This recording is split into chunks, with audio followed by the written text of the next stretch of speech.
Hello friends, welcome to our channel. तो आज मैं इस वीडियो में बात करूंगा एक वैकेंसी के बारे में जो थोड़ी देर पहले आउट हुआ है। आप देख सकते हैं कि इंडिया एग्जिम बैंक जो है हमारे इंडिया का import export bank of India, तो इसने अभी मैनेजमेंट ट्रेनिंग के लिए 50 वैकेंसीज निकाले हैं। मैं आपको थोड़ा सा शॉर्ट एक्सप्लेनेशन दे दूं कि ये एक्चुअली होता क्या है होता क्या है बैंक और किस सेक्टर में काम करती है। तो आपको पता होगा कि ये जो एग्जिम बैंक है ये फाइनेंशियल इंस्टीट्यूशन है इंडिया का, जो इंगेज होता है आपका फाइनेंशियल और इंडियाज़ इंटरनेशनल ट्रेड को प्रमोट करने के लिए। ठीक है, तो ये एक एडमिनिस्ट्रेटिव जॉब है, काफ़ी अच्छा जॉब है बिल्कुल। और आप देख सकते हैं यहाँ का जो अभी जो नोटिफिकेशन आउट हुआ है इसमें आप अप्लाई नहीं कर सकते, क्योंकि अप्लाई का डेट इन्होंने ऑलरेडी मेंशन किया हुआ है कि 18 सितंबर को आपका जो है अवेलेबल होगा इनके वेबसाइट में। ठीक है, फिलहाल अभी कुछ इंपॉर्टेंट डेट इन्होंने मेंशन कर दिया है और क्या एग्ज़ाम होगा, पैटर्न क्या होगा।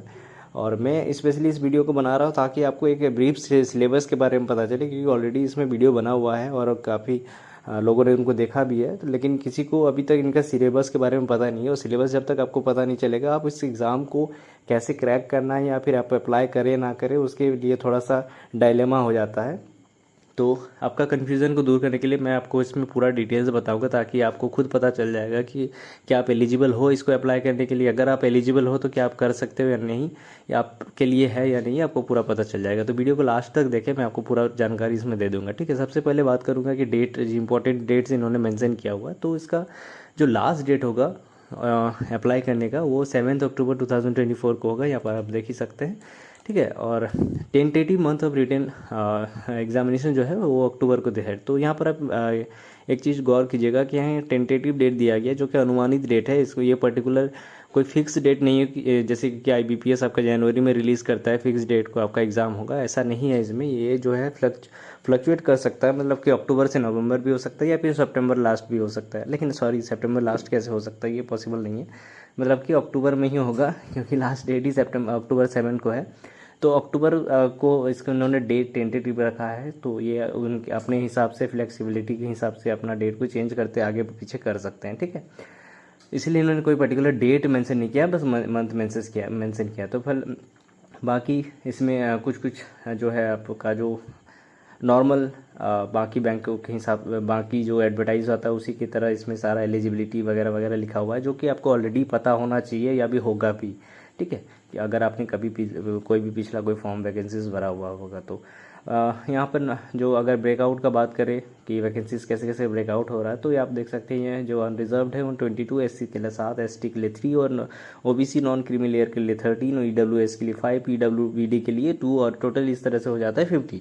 ठीक है, तो काफ़ी अच्छा वैकेंसी है। अगर हाँ बिल्कुल इसमें आपको बहुत स्टूडेंट्स को यहाँ लग सकता है कि काफ़ी कम 50 वैकेंसीज ऑल ओवर इंडिया है, तो बिल्कुल नहीं, ऐसा नहीं है। अगर आपको पता होगा तो CDB, नाबार्ड जो रहता है, एग्जिम बैंक, ये जितने भी बैंक हैं इनका, या फिर सेबी, इनका जो वैकेंसी आता है वो ऑल इंडिया में ही आता है और ये काफ़ी कम ही होता है। और एक बात और है कि इसमें सारा बहुत इसका कंपटीशन भी उतना हाई और टफ नहीं होता जितना कि बाकी IBPS और SBI और SSC में होता है, रेलवे में होता है। ठीक है, क्योंकि इसमें एप्लीकेशन जो है ना बहुत कम भरा जाता है। तो इसका बाकी जो भी एलिजिबिलिटी क्राइटेरिया आपको पता ही होगा। एज लिमिट का बात करूँ तो आज एज लिमिट जो है आपका 28 है। और जो SC ST OBC कैटेगरी से बिलोंग करते हैं उनको जो गवर्नमेंट के नॉर्म के द्वारा जो रिलैक्सेशन मिलता है वो बिल्कुल मिलने वाला है, यहाँ पर वो मेंशन कर दिया गया है। यहाँ पर इंपॉर्टेंट बात जो डिस्कस करने के लिए है वो है essential academic qualifications. Management training के लिए जो एसेंशियल क्वालिफिकेशन चाहिए वो मिनिमम 60% चाहिए 60% चाहिए, अगर आप ग्रेजुएट हो या फिर मास्टर्स मतलब मास्टर्स किया हुआ हो। ठीक है, दोनों में ही आपको 60% एग्रीगेट मार्क्स होना चाहिए इसमें। और अगर आप पोस्ट ग्रेजुएशन किए हुए हैं तो आपका जो क्या बोलते हैं उसको, ऑनर्स पेपर जो है उसमें finance, international business, foreign trade और चार्टर्ड अकाउंट तो अलग कोर्स हो गया।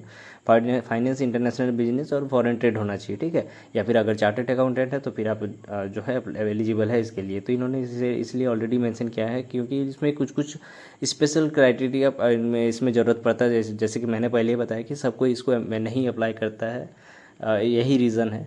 ठीक है, तो और अगर मान लीजिए कोई फाइनल ईयर में भी है और उसको पता, उनको लगता है, उनको अगर जानकारी होगा कि उसका 2025 तक उनका फाइनल रिजल्ट आउट हो जाएगा तो वो अप्लाई कर सकते हैं इसमें। ठीक है, यही चीज़ जो है इन्होंने लास्ट में मेंशन किया हुआ है।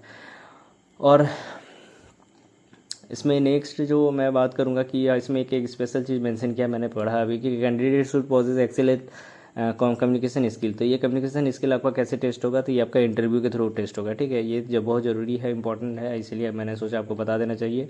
और एज लिमिट मैंने पहले ही बता दिया कि जो है 21 to 28 है, और आपका जो बेस ईयर होगा, बेस मंथ और ईयर होगा वो अगस्त 1 2024 होगा। इसी को बेस लाइन लेके आप अपना जो एज, आपका जो भी एज है उसको आप काउंट करके भर सकते हैं। अगर आप स्पेशल कैटेगरी से आते हैं जैसे कि SC ST OBC, जिसको गवर्नमेंट के द्वारा स्पेशल कुछ ईयर्स का रिलैक्सेशन दिया जाता है, तो आपको बिल्कुल मिलने वाला है। लेकिन इसमें भी मैक्सिमम जो एज है वो यहाँ मेंशन कर दिया कि इससे ज़्यादा आप नहीं जा सकते हैं, ठीक है। तो ये ओवरऑल जो रहता है हर एप्लीकेशन एडवर्टाइजमेंट में वो सेम है। यहाँ पर एक बहुत ही अहम और बहुत अच्छा चीज़ यहाँ पर उन्होंने मेंशन किया हुआ है, ये ज़रूरी है जानना, क्योंकि यही इसी चीज़ से तो मोटिवेट होकर हम फॉर्म भरते हैं सब। तो सबसे पहले बात करूँगा इसका मंथली सैलरी के बारे में। तो इसमें मंथली सैलरी आपको स्टार्टिंग में नहीं मिलेगा। मैं आपको बता दूं कि मंथली स्टाइपेंड स्टार्टिंग में मिलता है, क्योंकि आप उस दौरान एक ट्रेनी रहते हैं, ट्रेनी को जो है सैलरी नहीं देते हैं। ये ट्रेनिंग पीरियड आपका ख़त्म हो जाएगा, उसके बाद आपको मंथली सैलरी मिलता है। यहाँ पर स्टाइपेंड मनी आप देख सकते हैं, ऐसा नहीं कि 10-20 हज़ार जो बाकी ट्रेनिंग में मिलता है ऐसा मिलेगा, ऐसा नहीं है। यहाँ पर 65,000 आपको पर मंथ जो है मंथली स्टाइपेंड के रूप से मिलेगा, जो अपने आप में बहुत बड़ा चीज़ है। आप एक क्लरिकल लेवल का, बैंकिंग क्लरिकल लेवल से आपको ज़्यादा मिल रहा है, तो बहुत बड़ी बात है। और अगर ओवरऑल सैलरी की बात करें तो आप देख सकते हैं 85,920 जो आपका न्यू सेटलमेंट के हिसाब से जो सैलरी बन के आता है वो काफ़ी अच्छा है, ये कम नहीं है। 85,920 काफ़ी अच्छा सैलरी है। हाँ, ये ग्रॉस सैलरी है, लेकिन फिर भी आपको अगर इन हैंड भी अगर 75 to 80,000 के अंदर मिलता है तो ये काफ़ी अच्छा सैलरी होता है, ठीक है।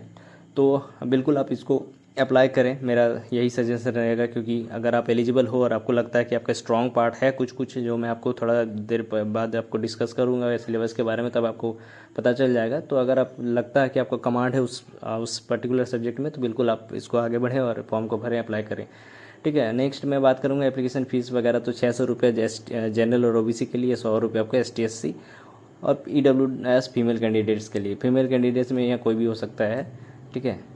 जनरल OBC दोनों कैंडिडेट यहाँ पर एलिजिबल होगा। और फिर यहाँ पर नेक्स्ट बात करूँगा मैं, ये तो नॉर्मल जो रहता है एडवर्टाइजमेंट का।